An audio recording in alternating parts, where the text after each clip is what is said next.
Hi friends, welcome back to my channel. இன்றைக்கி நம்ம சேனலில் மட்டன் கிரேவி தான் செய்ய போகிறோம். வாங்க எப்படி செய்யலான்னு பார்க்கலாம். அது ஃபஸ்ட்டு ஒரு மசாலா அரைச்சிக்கலாம். 10 சின்ன வெங்காயம், 2 பெரிய துண்டு இஞ்சி, 10 பல் பூண்டு, 1 டீஸ்பூன் மிளகு, 1 டீஸ்பூன் சீரகம், 1/2 டீஸ்பூன் சோம்பு, தண்ணி சேர்த்து நல்ல ஃபைன் பேஸ்ட்டாக அரைச்சி எடுத்துக்கலாம். அடுப்பில் ஒரு வானல் வச்சுட்டு ஹீட் ஆனதும் 4லேருந்து 5 டீஸ்பூன் கடலெண்ணெய் ஆட் பண்ணிக்கலாம். பட்டை வகைகள் சேர்த்து நல்லா பொரிய விட்டுக்கலாம். இப்போ 2 பெரிய வெங்காயத்தை பொடியாக கட் பண்ணி எடுத்து வச்சுருக்கேன். அதை சேர்த்து நல்லா வதக்கி விட்டுக்கலாம். இந்த வெங்காயம் வதங்கிறதுக்கு கொஞ்சமாக உப்பு ஆட் பண்ணிக்கலாம்.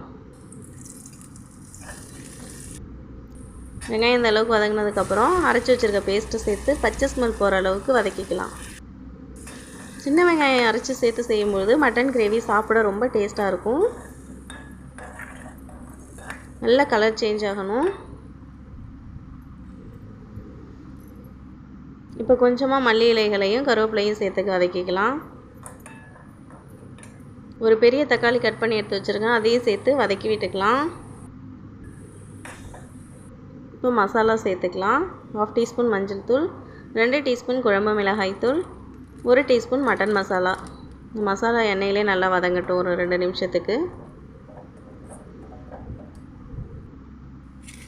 இப்போ 1/2 kg மட்டன் எடுத்து வாஷ் பண்ணி எடுத்து வச்சுருக்கேன், சேர்த்து வதக்கி விட்டுக்கலாம்.